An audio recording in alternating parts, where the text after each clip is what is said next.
You're listening to episode number 17 of the Keto Diet Podcast. Hey, I'm Leanne from healthfulpursuit.com, and this is the Keto Diet Podcast, where we're busting through the restrictive mentality of a traditional ketogenic diet to uncover the life you crave. What's keto? Keto is a low-carb, high-fat diet where we're switching from a sugar-burning state to becoming fat-burning machines. If you're in need of keto recipe food prep inspiration, I've prepped a free 7-day keto meal plan exclusive for podcast listeners. The plan is complete with a shopping list and everything you need to chow down on keto for 7 whole days. Download your free copy at healthfulpursuit.com/keto meal. Let's get this party started.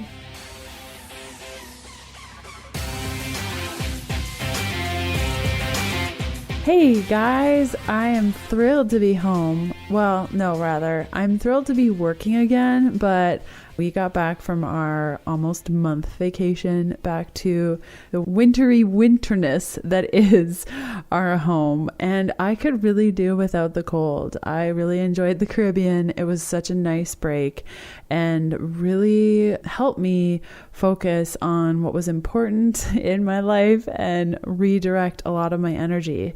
So I'm back and clearer than ever in all the things that I need to do and the things I don't have to do anymore. It's nothing like a vacation to really help you focus in on what's important to you and to get rid of the stuff, that you just don't care too much about, but you've been doing for a while.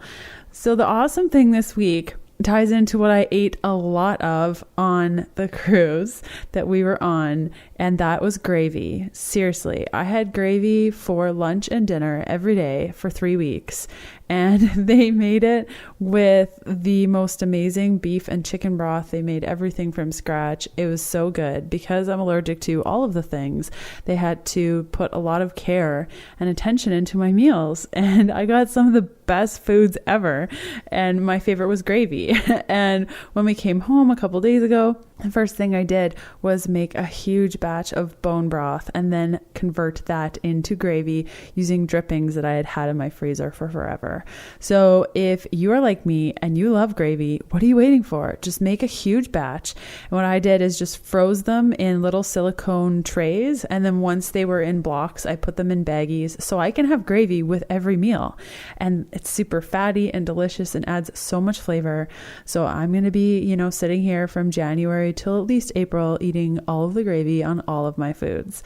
What we're covering in this episode today is a history of how the low-fat diet came to be, why saturated fat isn't scary, the ins and outs of cholesterol, and how to interpret medical studies. The show notes for today's episode can be found at healthfulpursuit.com/podcast/E17, and let's hear from one of our awesome partners. Giveaway alert, the podcast is partnered with Thrive Market, an online market that offers up to 50% off your favorite premium organic products. Think whole food products at Costco prices online. And they put together a sweet offer for our US-based podcast listeners. If you're a nut butter lover, you're in luck, because if you sign up for a free 30-day trial to Thrive Market today, you get a free jar of Thrive Market almond butter. This is a $21 value, and all you need to do is cover the $1.95 shipping. Go to thrivemarket.com/HP to sign up for your free 30-day trial and get a free jar of Thrive Market almond butter.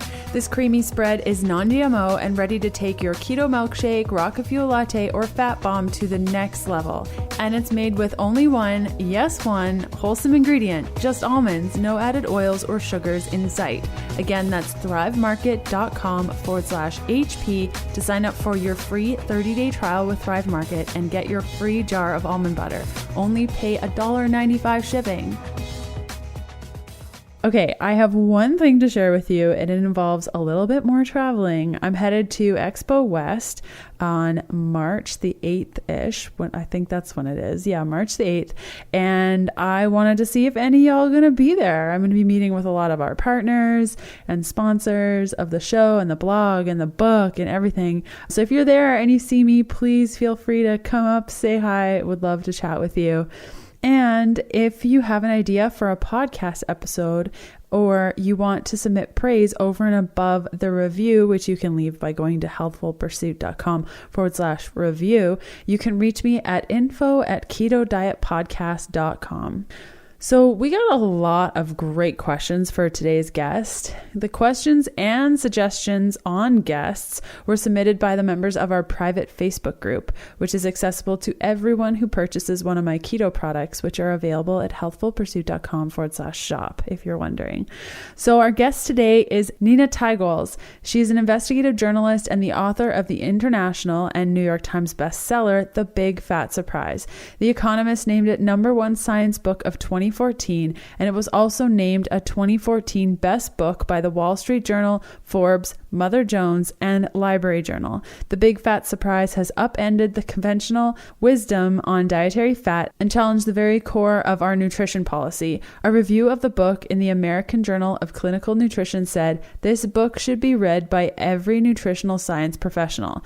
Before taking a deep dive into researching nutritional science for nearly a decade, Teicholz was a reporter for National Public Radio and also contributed to many publications, including the Wall Street Journal, New York Times, Washington Post, The New Yorker, and The Economist. She attended Yale and Stanford, where she studied biology and majored in American Studies. She has a master's degree from Oxford University and served as Associate Director of the Center for Globalization and Sustainable Development at Columbia University. She lives in New York City. I was so glad that Nina agreed to be on the show. What I love about Nina's book is that she goes through many of the studies that we hear about in the keto space, making them consumable and easy to understand. This book is organized in a way that makes grasping basic concepts such as why low fat isn't the best option for most people, to more advanced concepts, making this very accessible regardless of your ability to read scientific studies. She does a really beautiful job at explaining the history of low-fat diets and fat demonization. It's a well-written story. It's amazing. If you're vegan, if you're concerned about the saturated fat intake on the keto diet, if you're using vegetable oils on your keto diet, you need to listen to today's episode. We chat all about saturated fats and their benefits. If you're dairy-free like me, saturated fat intake can come from things like coconut oil, red meat, beef tallow, palm oil, and more. So without further ado, let's cut over to our chat. Hey Nina, how are you doing today? Hi, good to talk to you. Yeah, I'm so thrilled to have you on the show. For listeners that may not be familiar with your work, tell us a little bit about yourself. Well, I'm a science and investigative journalist, and my background is not in nutrition, but more than a decade ago, I was assigned to do a story on trans fats by Gourmet magazine. And that sort of blew the whole story open on trans fats. And I got a book contract to write about trans fats, and then spent nearly a decade diving into the research that became my book, The Big Fat Surprise. You know, I just read every single nutrition paper I could get my hands on and talked to hundreds of nutrition experts all over the world, and realized there was just this huge untold story about how we had gotten it wrong. Our nutrition experts had gotten it wrong on fat and cholesterol. It's just an incredible story. And so that's why it took so long to research, and you really, it's because it's so unbelievable, you keep thinking this can't possibly be true. So you have to double and triple and quadruple check your work. So that was a very long process, but it's been very interesting. My book has gotten a lot of attention, and I think it's because it tells this story that really needs to be told and heard. Yes, and you did such a beautiful job at putting together the story. I've read your book twice, and each time I'm like, how did she even organize all of this? Thank you. It's epic. Yeah, it was a lot of work. Yeah. But, I wanted it to be also, accessible to just the common reader, which is, yes, there are thousands of studies that are kind of condensed in the text, but I wanted it to be readable for the average reader, and not, to make it a story of people and personalities, which it's been, it is. So my favorite description of it is, by The Economist, which named it their #1 science book for 2014. But in their review, they said it's a nutrition thriller, which I was like, wow, Yeah, I didn't even know that was possible. You're the first one. Good, yeah. I like it. And I have to ask, like, before you got assigned that trans fat story, do you remember what your take was on your diet or what you were eating? Do you remember what that was like before you knew what you know now? Yeah, I mean, I was for nearly 20 years pretty much a vegetarian. I mean, in the sense that I didn't eat any red meat. I had so a lot of people wouldn't consider this strict vegetarian. I had like some chicken and fish, but I tried to avoid eggs. I was your basic like fat avoider. I would avoid any kind of no butter, no cream cheese, no spreads, no sauces, no salad dressing. I mean, that was me for most of my adult life, really since my late teens. And then over the course of doing this research, I mean, I never could have imagined then that I would write a book and put a picture of a red meat roast on the cover, which seems outrageous to me even now. Yeah. But, I came to believe that we really had the wrong idea about those foods. We had really gotten it wrong. The science was never strong and had been kind of enshrined as policy before it was ever really proven or conducted, and that we've just gotten it wrong about those foods. So my eating habits slowly changed over time. It wasn't like an overnight aha moment, but it slowly, gradually changed to the point where now, I eat a lot of fat, and it doesn't occur to me to worry about it. So that's been a huge transformation. Awesome. And what were the highlights of your research? Like, what are some of the things that stand out in your head as being like, everyone needs to know these 3 things? Well, the main focus of my book is the subject of saturated fat. That's the kind of fat in animal foods. It's, all foods are a combination of fats, right? So they're like half of your average porterhouse steak is half of that. Steak is saturated fat, but half of it is the same kind of fat that you have in olive oil, which is unsaturated. But saturated fat is generally in animal foods, also in coconut oil and palm oil. And my book focuses centrally on the idea that those fats, which since the 1950s had been targeted as being bad for health, for causing heart disease, that they've been unfairly maligned, and the science had never been there to show it's true. And so it focuses on saturated fats and to some extent cholesterol, but really the main focus is saturated fat. But then because of that, it has a number of other points and chapters that I think are kind of also super interesting. Like there's a lot on vegetable oils in my book because, if you take out saturated fats, you put in unsaturated fats or polyunsaturated vegetable oils like, corn, safflower, sunflower, soybean, and how those oils became like king of the American kitchen. So, margarine and Wesson oil in your salad dressing, and how they really, Crisco replaced lard, all of those, the influx of vegetable oils, and how that was an incredible marketing campaign, and where they came from, and how they're really, in the end, I discovered really worrisome have a lot of negative health problems that they cause. So, but that was really an untold story about the huge influx of vegetable oils. And then I also have a chapter on the Mediterranean diet, which is really kind of just a fun chapter, but it shows how, just the incredible way that the food industry manipulates us when it comes to what we think about food, because it's all about how the European olive oil industry basically constructed this series of fantastic conferences all over the sun-kissed Mediterranean, from Greece to Tunisia to southern France, and invited all the most influential nutrition scientists and most influential food writers. And out of that came the Mediterranean diet, which is really a marketing construct supported by a very tiny amount of very uncertain evidence. And so it just tells that story about, how food experts got sort of caught up in the wave, their love affair with the Mediterranean diet, and how out of that came this doctor prescribed Mediterranean diet. So those are some of the highlights. Yeah, brilliant. And to speak a little bit more about low fat and kind of how that came about, can you chat a little bit about the history of how we went from kind of being okay with fat and not really thinking about it to completely demonizing fat completely, like what that process was?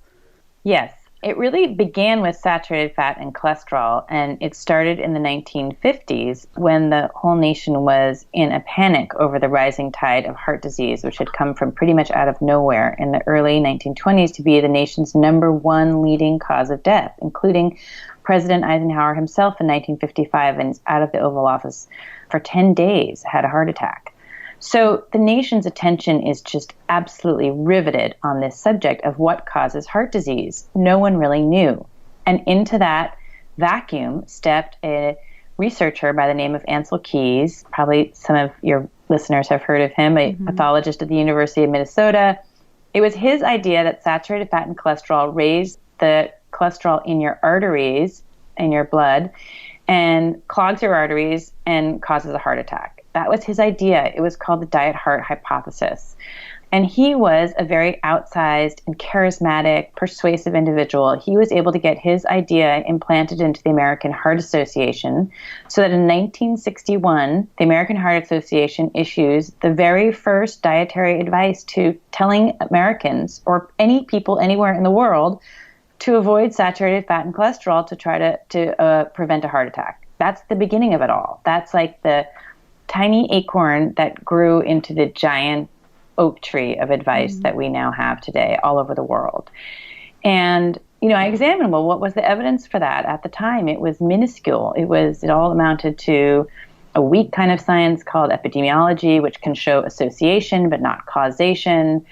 I spent a lot of time looking at that original study that Ancel Keys did that supposedly underpinned those American Heart Association guidelines, but really did not, and how he cherry-picked the science. And then there was a series of huge, large clinical trials that governments all over the world did. That's a more rigorous kind of science to try to show cause and effect on tens of thousands of people trying to prove Ancel Keys' hypothesis right, and they could never prove it. They just simply couldn't. And so then that science was ignored. I mean, literally just ignored and, you might say suppressed. Recently, last year, one of the studies that had been ignored for so long was unearthed and republished in the British Medical Journal, and everybody said, oh, what's this?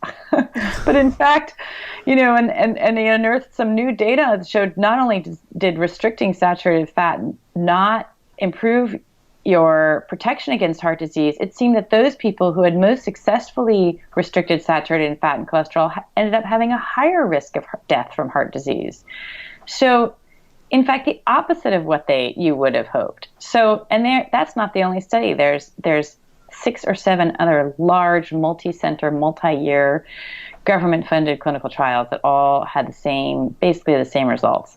So, but that was saturated fat. It wasn't until 1970 that we started being fearful of all fats. And that was, again, the American Heart Association brought that idea to us. And that idea was based on this notion that, well, because fat has 9 calories per gram compared to protein and carbohydrate, which are the other 2 macronutrients. There are only 3 macronutrients, protein, fat, and carbohydrate. So fat had 9 calories per gram.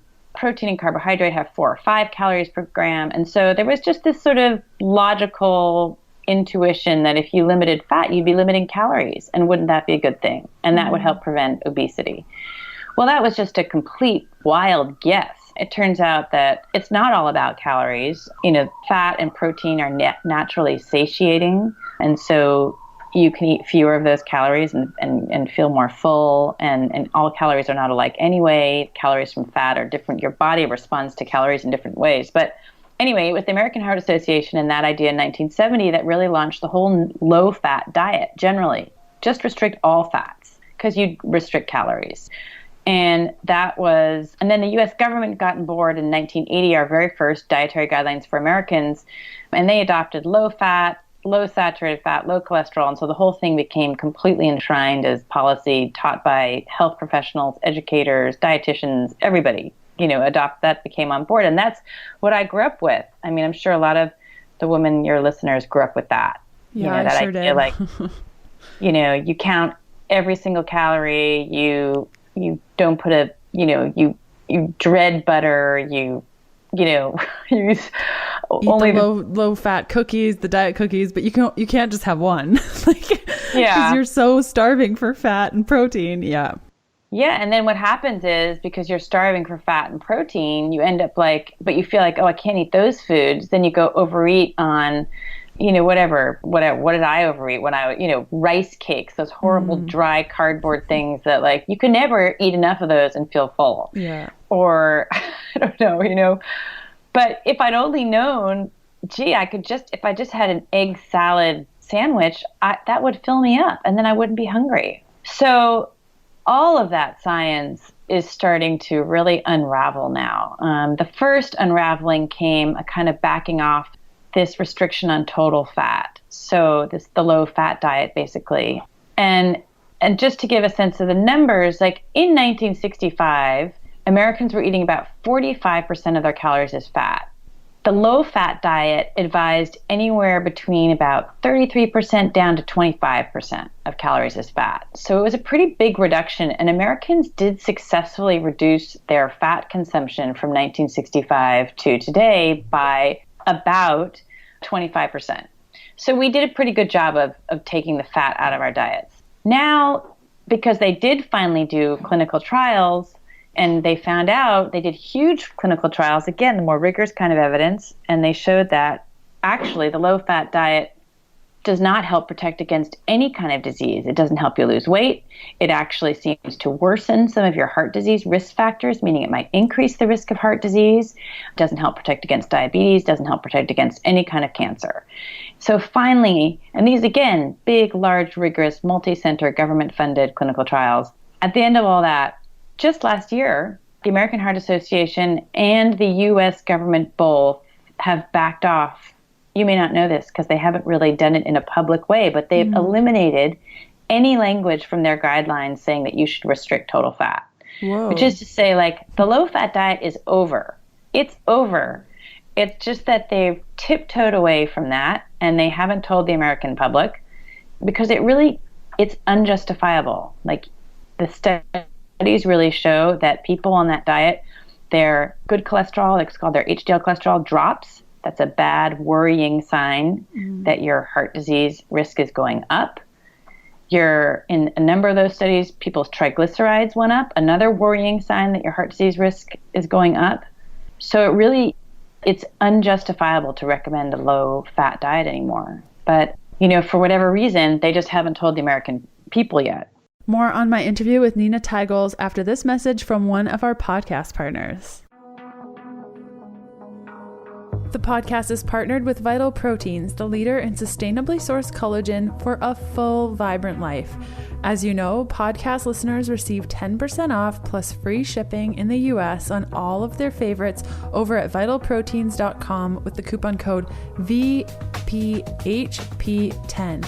That's all in caps, no spaces. Beginning February 1st, 2017, Vital Proteins and I will be putting together something super special that will replace the coupon code. Stay tuned into the podcast for more information leading up to February 1st. In the meantime, the coupon code VPHP10 will continue to work up to January 31st, 2017.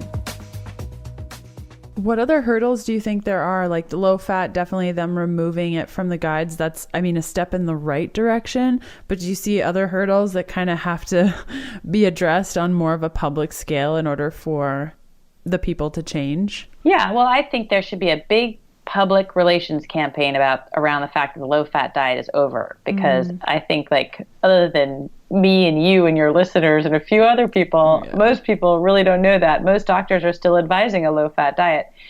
And the other hurdle, the big hurdle, is that there's still a limit on saturated fats, which exists because the experts who are in charge of kind of the review of saturated fats for our last dietary guidelines really ignored a lot of the evidence. So just to explain for your listeners, all those clinical trials that I discussed that were ignored and suppressed, and researchers in the last just 5 years have kind of dug up those trials. There's been a kind of renaissance of understanding about saturated fats, and people have gone and dug up those trials and looked at the results and done systematic reviews of them and meta-analyses of them and all these things.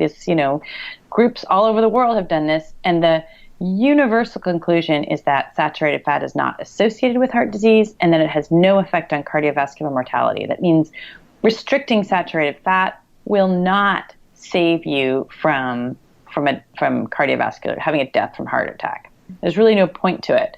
But the experts in charge of our dietary guidelines did not review that science in a way that was thorough or systematic, which I wrote about in an article that was published by the British Medical Journal, the BMJ, and I got in a lot of hot water for doing that. But the point is, the science has shifted. There's been an understanding that actually we got it wrong on saturated fats, and yet we still have these official guidelines that limit them. So why is that a problem? Well, one, it's just wrong. The science is wrong. Two, it's the limit on saturated fats that limits our, it makes us feel uncomfortable about eating animal foods. We feel like there's something wrong with that, like eating, red meat, eggs, dairy, full-fat dairy. The reason that the government recommends, or the American Heart Association recommends, lean meat and low-fat dairy is due to trying to minimize the saturated fat content. So, and those recommendations really aren't warranted. So you want to eat, in practical terms, like you want to eat regular meat, full-fat dairy. You do not need to fear the fats in those foods. They're good and healthy. Coconut oil, palm oil, which is used in manufactured, the food industry uses it in manufactured goods. Those are both tropical oils. Those are fine and healthy fats, and they should not be feared. There's really no evidence for it.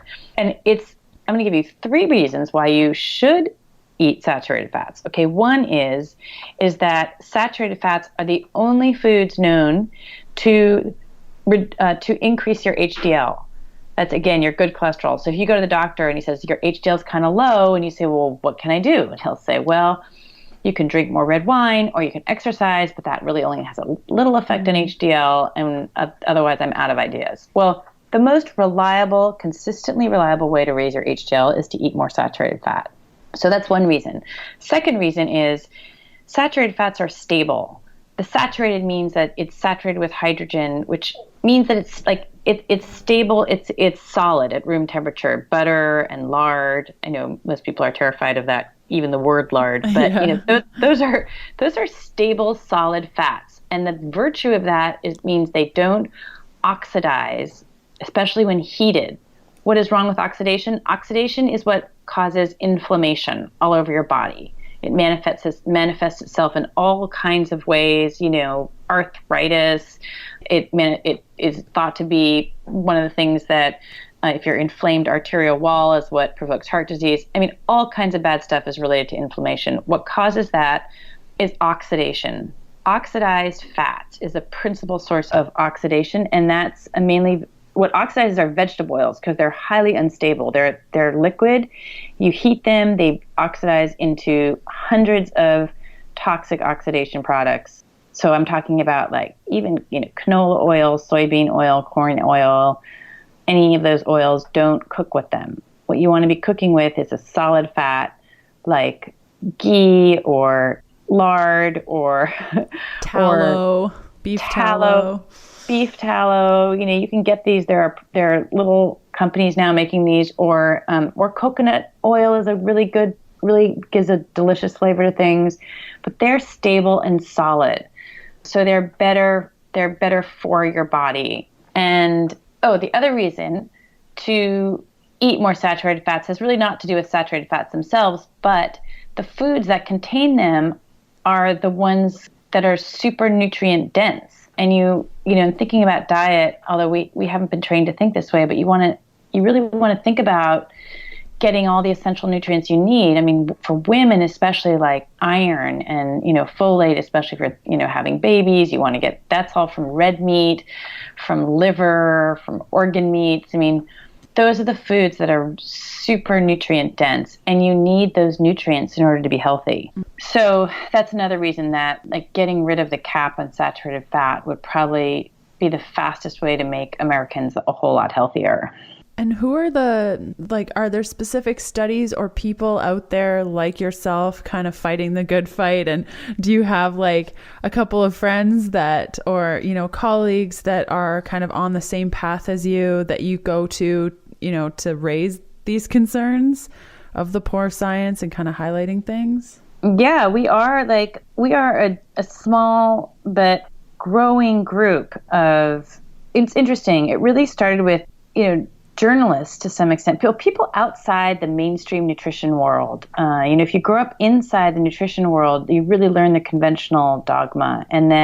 So it's taken kind of outsiders like myself, there's a journalist, Gary Taubes, but there's also now like hundreds of doctors in Canada and in the US and really all over the world who are finding out that a high-fat, lower-carb diet is just so much better for all the conditions that they treat, that they struggle to treat. That what you can do with diet is so much more powerful than what you can do with drugs.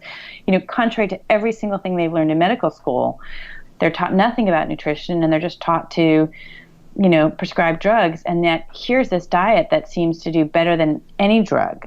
So, and there are also quietly a large number of academic researchers and scientists who sometimes will stick their nose out, but, are kind of quietly working behind the scenes to shift the debate, getting articles published, trying to get research going. I mean, it's a fearful group. And why is it so scary? Well, as I document in my book, it's truly incredible how, you have to just call it the kind of bullying tactics that go on against people who speak up against the status quo. They are truly bullied. I have stories of people losing their funding grants, people can't get their papers published, getting disinvited from conferences.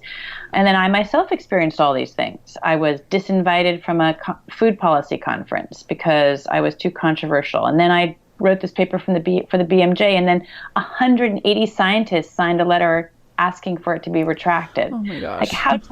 How terrifying is that, right? Yeah. I mean, ultimately the BMJ stood up very strongly for the peace, and I'm totally relieved. But that not only tries to, to get rid of me, but it sends a warning sign out to any researcher who's thinking of doing anything similarly controversial, right? It's trying to silence and shut down debate.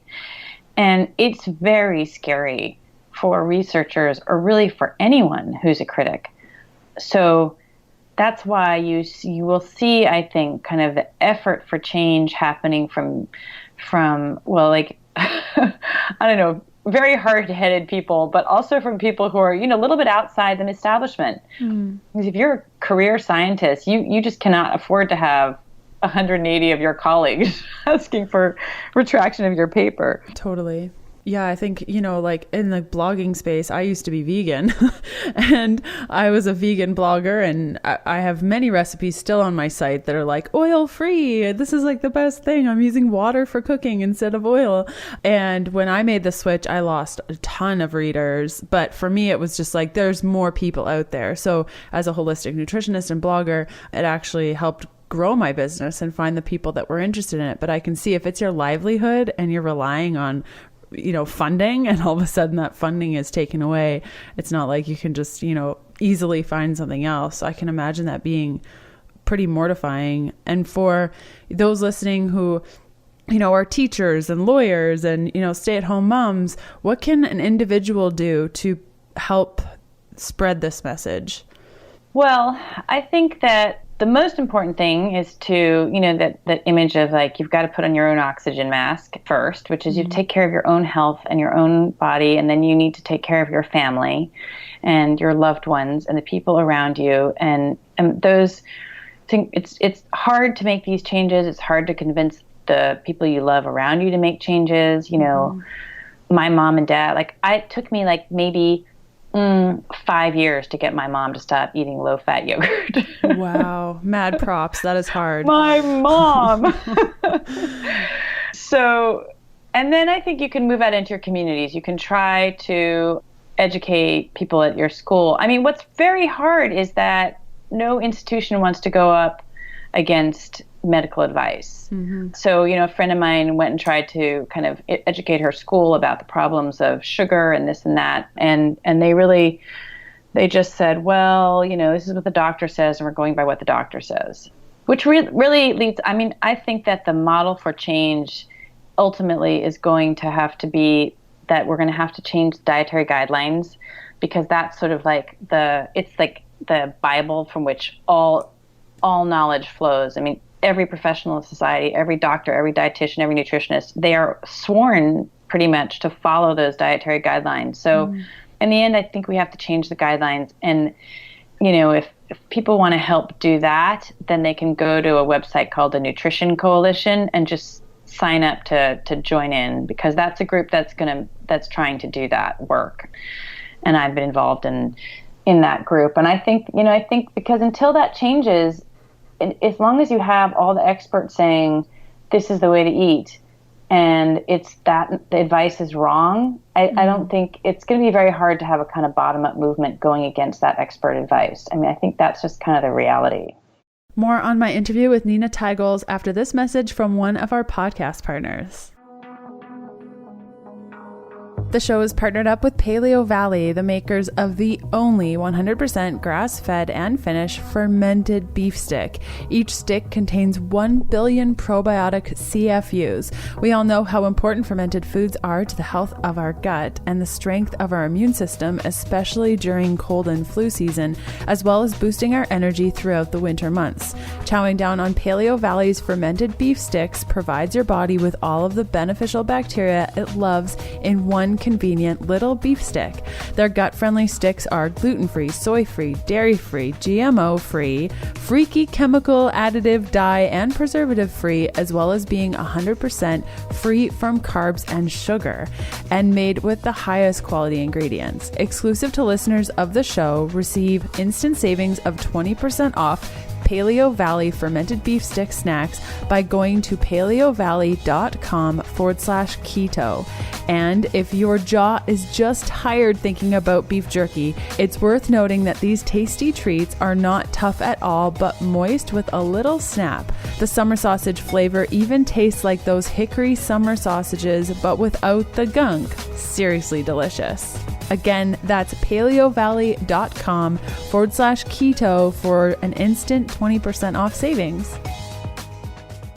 And where does cholesterol play in all of this? Because we're told that, you mentioned at the beginning of our talk, like you avoided eggs. Maybe some of that was to do with because eggs have cholesterol and therefore your cholesterol would be crazy and you would die of heart disease. Where is cholesterol in this, and how does that play into this story really of the low fat movement and how that's changing? Yeah, so that's a really good question. And remember that the original advice by Ancel Keys was to cut back on saturated fat and dietary cholesterol. So dietary cholesterol is what is what's in eggs, liver, shellfish. Those are the main foods that we cut back on to try to eat less cholesterol. And the idea was that if the more cholesterol you eat, the higher your blood cholesterol would be. Like there was this direct one-to-one correlation. We actually have known since the early 80s that that's not true. If your body produces cholesterol because cholesterol is used in every cell of your body. It's essential for the functioning of all your cells, including like your sex hormones are made of cholesterol, your brain uses cholesterol, your body needs cholesterol. So if you eat more of it, your body just produces less of it. I mean, there's just like this, it seeks to maintain homeostasis in your body. Mm-hmm. So you could eat a lot of cholesterol. There's a great experiment by a doctor who ate 21 eggs a day, and his blood cholesterol was stable. But there were bigger, more rigorous experiments than that. But it just shows you that idea. So, but then there's also this question of all the cholesterol in your blood. We measure total cholesterol, then there's like your LDL and your HDL and all these things that we measure, and we worry about those because we're told that if those are wrong, too high or too low or whatever, that's a sign that you're going to have a heart attack. And for a long time, we've embraced the low-fat diet because we thought it lowered, and to some extent lowering the limits on saturated fat, because they lower your total cholesterol. And then when that was found not to be a very reliable predictor of heart attack, then we switched to LDL, low-density lipoprotein cholesterol. So, if your LDL cholesterol was going down, which you could do by restricting fat and saturated fat, then that was seen as a good thing. But over time, there were a bunch of experiments that showed that you were just as likely to have a heart attack if your LDL was high as if it was low. So LDL turned out to be unreliable. So this whole diet that had been pinned to LDL, that turned out that LDL wasn't a good predictor of a heart attack. So all that science about predictors of heart attacks and what you measure in your blood and all of that has changed dramatically in the last 30 years. And now we understand probably the most reliable and commonly measured predictor of a heart attack is your HDL and your triglycerides. Your HDL over your triglycerides is probably the most reliable predictor that your average doctor can measure and look up. Those look better if you eat a higher fat diet, including saturated fat. So that means the most reliable cholesterol markers look the best on a higher fat, higher saturated fat diet. Low in carbohydrates, I have to add. The things that really bring down triglycerides and help HDL go up as well is reducing your carbohydrates. So we're talking about a high-fat, low-carb diet is what produces the best results. And then there are other kind of up-to-date markers that are kind of on the cutting edge, like your LDL particle number and your LDL density. You want to have light buoyant LDL and not small dense LDL. And those markers also look better on a high-fat, low-carb diet. So there's really no indication of any adverse marker on a high-fat, low-carb diet, even when that diet includes saturated fats. That's really cool. And like a lot of people that hear the low-carb message end up doing low-carb, low-fat. Have you looked at any of that and the impact? Or because, I mean, in my personal opinion, fat is where it's at. And by increasing fat, you got to get rid of something, and carbohydrates are the answer to that. But a lot of people do the low carb, low fat thing. And what are your thoughts on that? Have you read any papers on it or anything? Not so much. I don't feel like I know that much. I mean, that would have to be a high protein diet. Yeah. And I don't know. I've read mixed papers on a high protein diet. So I really don't know. I think, historically, I'm not sure how many populations have really been on that diet, because if you eat animal foods are naturally high in fat. So you have to kind of, it's not I don't know how natural a diet that is. But honestly, I don't feel like I can accurately say anything too intelligent about that. Yeah, that's fair. Totally. And one question I did have is when I was doing some research, and you mentioned it just briefly, is about vegetable oil. And one thing I got a little bit caught up on was canola oil, because if it's an unprocessed oil, the omega ratio is pretty good. The PUFA is high, but would you say that it's good for salads? Like if it's unprocessed, organic, non-genetically modified, would you say that you would wrap canola oil up in a pretty safe bucket when it comes to fats? Canola oil is made out of, it's a highly processed product. It's not, even if it's organic or GMO, it's still like a highly processed, and it's still a polyunsaturated fat. So the poly refers to multiple double bonds. Any double bond is basically available to bond with oxygen. So those are all opportunities to become oxidized. And so I don't think that canola oil is so much better than any other vegetable oil. If I were doing a salad dressing, I would go with olive oil, and that's because it's a monounsaturated fat. It's the only monounsaturated fat, and that means it has only one double bond. Each molecule only has one double bond, and that's only one opportunity to bond with oxygen. Okay, so I would imagine that you would bucket like canola and maybe flax and like hemp oil kind of in the same bucket because of the polyunsaturated ratio. Is that fair? Yeah, they're just very high in polyunsaturated fats. Which is unstable.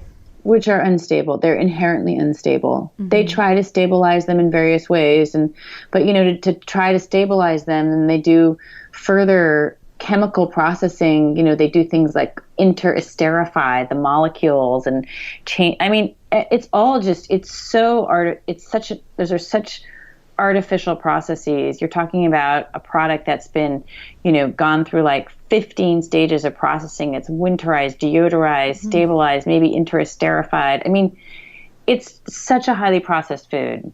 It's, olive oil, at least you can get it. Cold pressed olive oil is a relatively unprocessed kind of oil.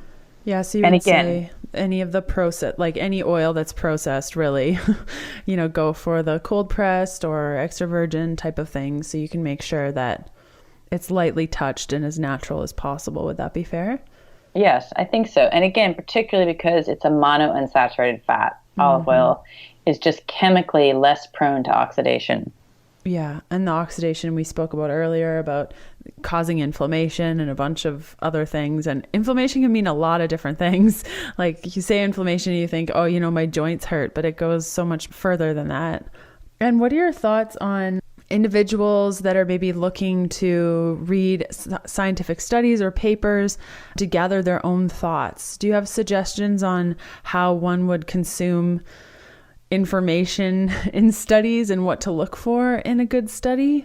That's such a good question and such a hard one to answer. I mean, the one thing I would say is that what has led to a lot of bad understanding are the kinds of studies that are called observational or epidemiological studies. Those are studies that show association but not causation. Like this is associated with that, this may cause that. And those kinds of studies are just notoriously unreliable. They have big numbers of people in them and they follow those people over long periods of time. But they rely on these, what is called food frequency questionnaires, where people have to fill out like how many times, in the last 6 months have you had peaches or prunes or whatever. It's like it's such unreliable data.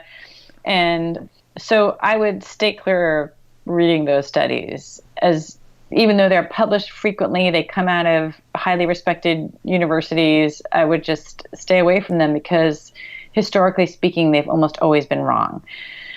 And then, if you're interested in reading studies as they come out, I mean, it's very hard. I mean, one of the really tough things about this field is kind of like learning how to read between the lines. There's so much that happens in nutrition that is political, and researchers who don't even really report their own results because they're afraid of them or what their colleagues might say. So, but you want to, clinical trials are the best kind of research. They can demonstrate cause and effect. A good, big clinical trial that is on humans and not mice. Often you'll see that headlines are about, based on studies on mice. Mice are totally different from humans when it comes to diet. So, if there's a study that came out showing that the paleo diet is not good on mice, what you've learned from that study is that the paleo diet is not good for mice. Yeah. Good one. But that doesn't tell you anything about humans. So, basically the job, if you're trying to learn more, is to try to realize how much bad nutrition science and bad nutrition journalism there is, and just trying to recognize all the bad science out there and being cynical about what you read. I guess, unfortunately, that would kind of be my top line message, really, to be skeptical about what you read. It's unfortunate, but there's so many headlines based on these tiny mice studies or unreliable epidemiological studies. And so occasionally there's a good clinical trial that comes along that says something real and rigorous, and that's worth paying attention to. Brilliant. And my last question is, you wrote such a beautiful book, and it's fabulous. And I know that a lot of people have been very interested in your work over the years since you wrote the book. What's next for you? What are you up to? What are you working on? Well, I'm starting to pull together a proposal for another book, which should really be a more contemporary look at the kind of the diet wars and some of the, go into a little more detail about some of the politics involved, which are truly so much. Even I, in the amount of work I did, could not really imagine the scope of the corruption that has gone on in this field. So I kind of I would like to write another book about that, and really that's very contemporary. This is what's going on right now. And meantime, I'm doing some articles in newspapers and magazines, and I have for the last 6 months been getting going on starting my newsletter.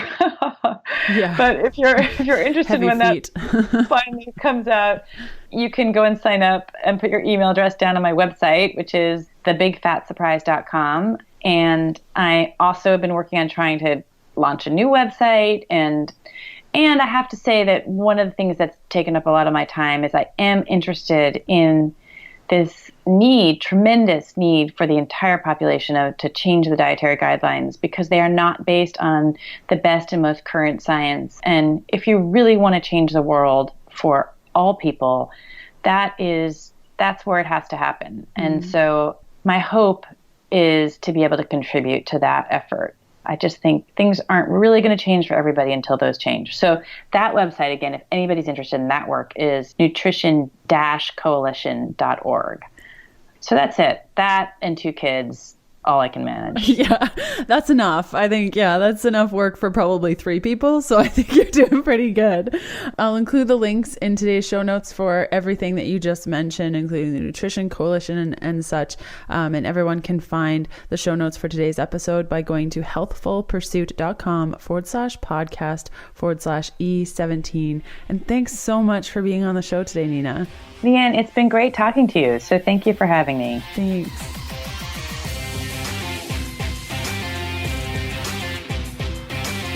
And that does it for another episode of the Keto Diet Podcast. Thanks for listening in. You can follow me on Instagram by searching Healthful Pursuit, where you'll find daily keto eats and other fun things. And check out all of my keto supportive programs, bundles, guides, and other cool things over at healthfulpursuit.com/shop. And I'll see you next Sunday. Bye.